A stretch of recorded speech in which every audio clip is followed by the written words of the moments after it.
Bonjour et bienvenue à ce dernier vidéo de notre 12e semaine de MQG 103.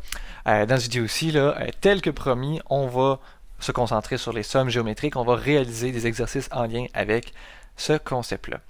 Donc, on va y aller avec l'exemple 8.1.2.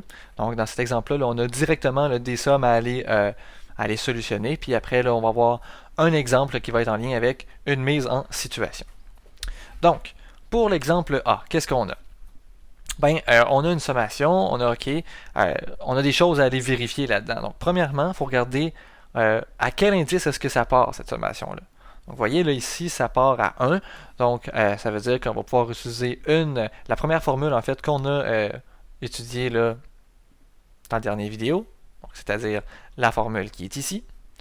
Et après ça, il faut savoir c'est quoi le paramètre A, c'est quoi le paramètre R. Donc, ici, là, mon paramètre A, ça va être le 3. Et le paramètre R, ça va être le 1/2. Donc, directement, là, on n'a pas besoin de se casser la tête trop. On peut aller remplacer cette somme-là par le résultat qui est ici. Donc ça va être égal à 3, donc c'est ma valeur de A, fois R, donc fois 1/2, j'ouvre la parenthèse, 1 moins R, donc ici c'est 1/2, exposant N, donc exposant N c'est quoi? On me dit que le N ici correspond à l'indice maximum de ma somme. Donc ici, l'indice maximum, c'est 10. Donc 1/2 à la 10, je ferme la parenthèse et je divise tout ça par 1 moins R. Donc 1 moins 1/2 comme ça. Et là, vous calculez ça, toujours avec évidemment la priorité des opérations.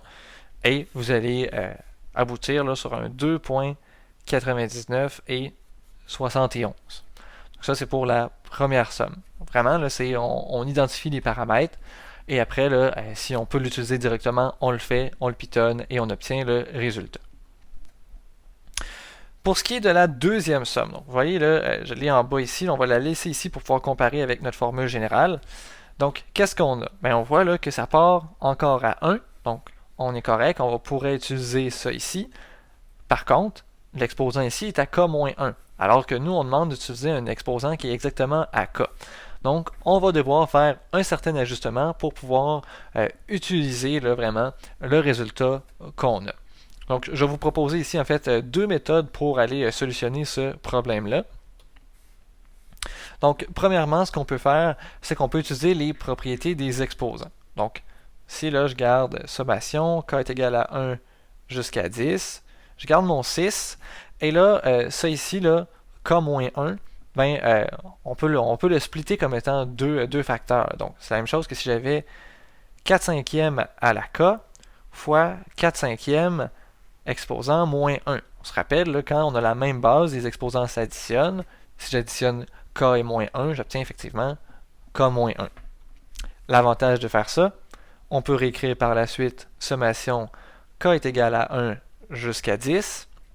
On va venir bouger les choses un petit peu.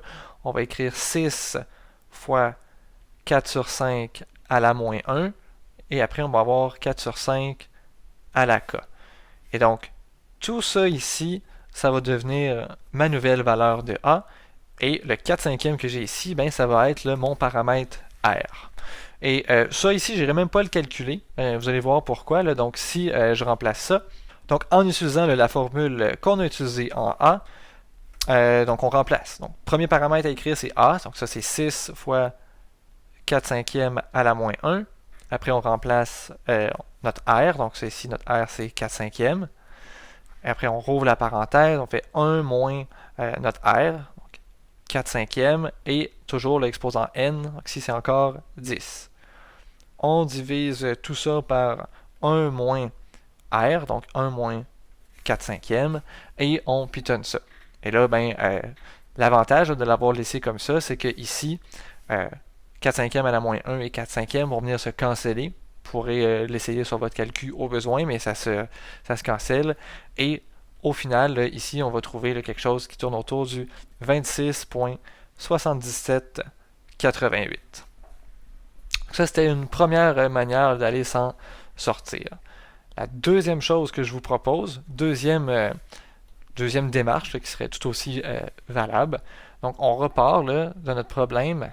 Sommation de k est égale à 1 jusqu'à 10. 6, 4 cinquièmes à la K-1.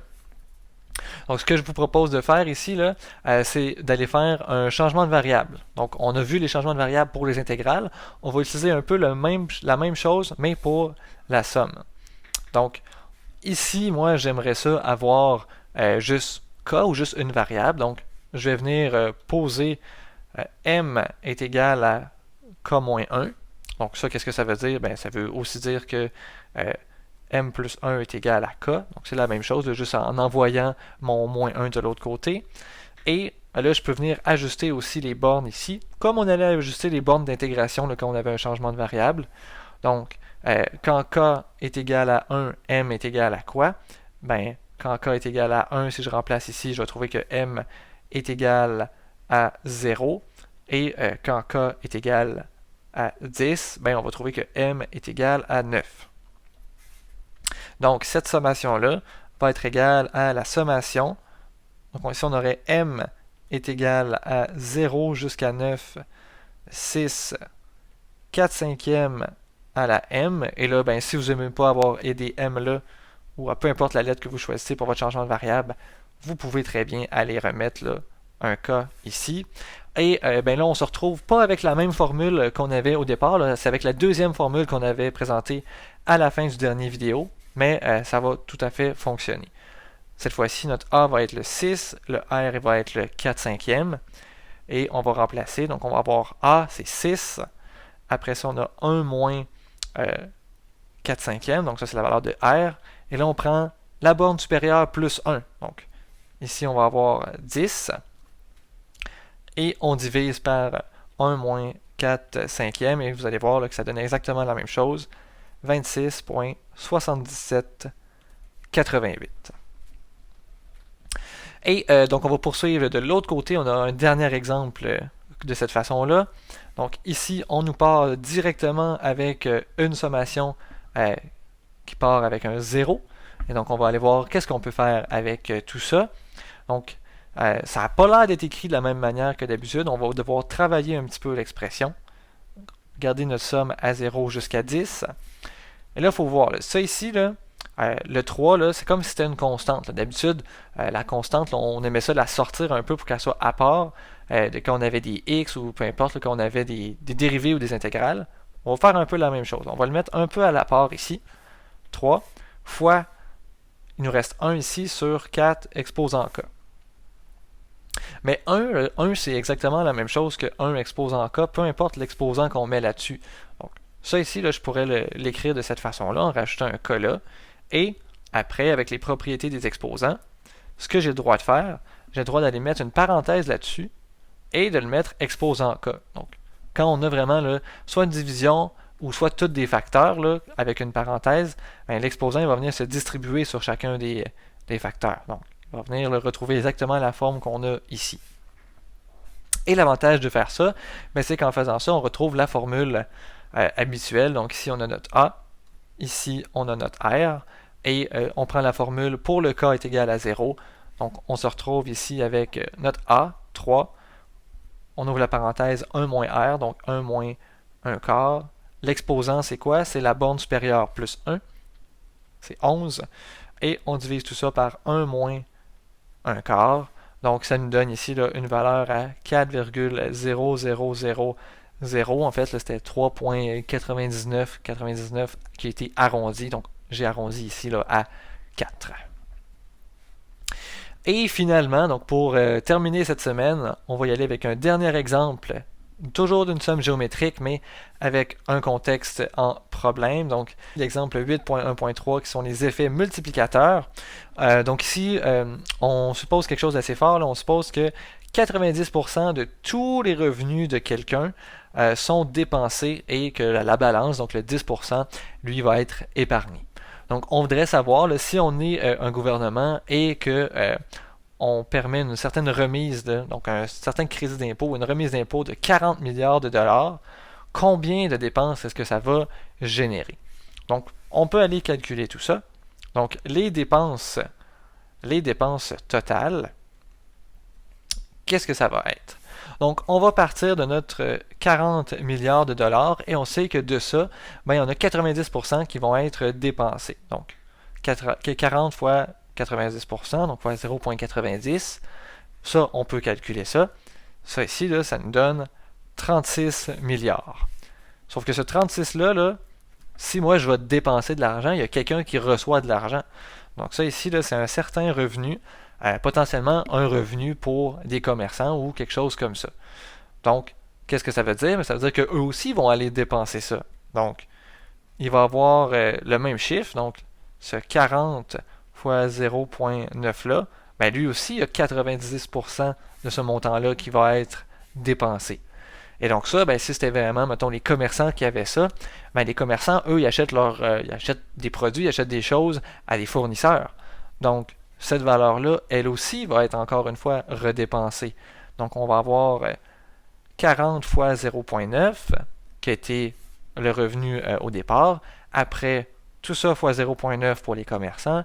Et encore, là, tout ça fois 0.9 pour les fournisseurs. Et là, ben, ça continuerait là, comme ça à la vie, à la mort. Là. Il y a tout le temps quelqu'un qui pourrait se faire un petit peu d'argent sur le montant qu'on va dépenser.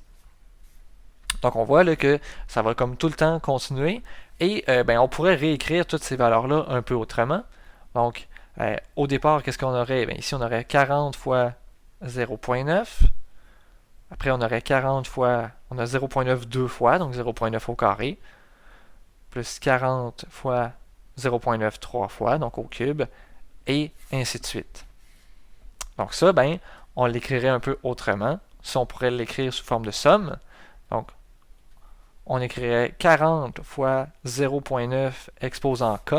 Donc, l'exposant, il commence à quoi? Ben, ici, il n'y a pas d'exposant, mais quand il n'y a pas d'exposant, c'est comme si c'est exposant 1. Donc, ma valeur ici commencerait à 1 et elle ne s'arrêterait pas vraiment. Donc, ça serait une somme là, qui continuerait à vide éternam. Donc, ici, là, ça serait une somme jusqu'à l'infini. La beauté là-dedans, c'est qu'on peut quand même utiliser la formule qu'on a vue. Donc, ici, là, on a notre A. Ici, on a notre R, là, qui est le 0.9. Donc, mettre les parenthèses. Et donc, en utilisant la formule, qu'est-ce qu'on trouve? Ben, on a A, 40, fois R, 0.9. On ouvre, donc on a 1 moins R, 0.9, exposant n, donc exposant la borne en haut de la somme, donc exposant infini, comme ça ici. Tout ça divisé par 1 moins R, donc 1 moins 0.9. Et là, ben, il faut se rappeler un peu là, de ce qu'on faisait avec les limites ou ce qu'on faisait avec la notion d'infini quand on a appris à travailler avec ça. Mais 0.9 exposant infini, là, ça ici, là, ça va donner 0. Et une fois qu'on sait que c'est 0, ben, on peut aller calculer la chose. Et ce qu'on trouve ici, c'est que ça va donner 360 milliards de dollars de dépenses, évidemment, là, si le modèle du 90-10% est respecté. Donc voilà, ça fait le tour pour cette semaine. Je vous rappelle que c'est hyper important de rire à chacune de vos journées. J'espère que vous allez avoir passé une excellente journée et je vous dis à la semaine prochaine. Ciao!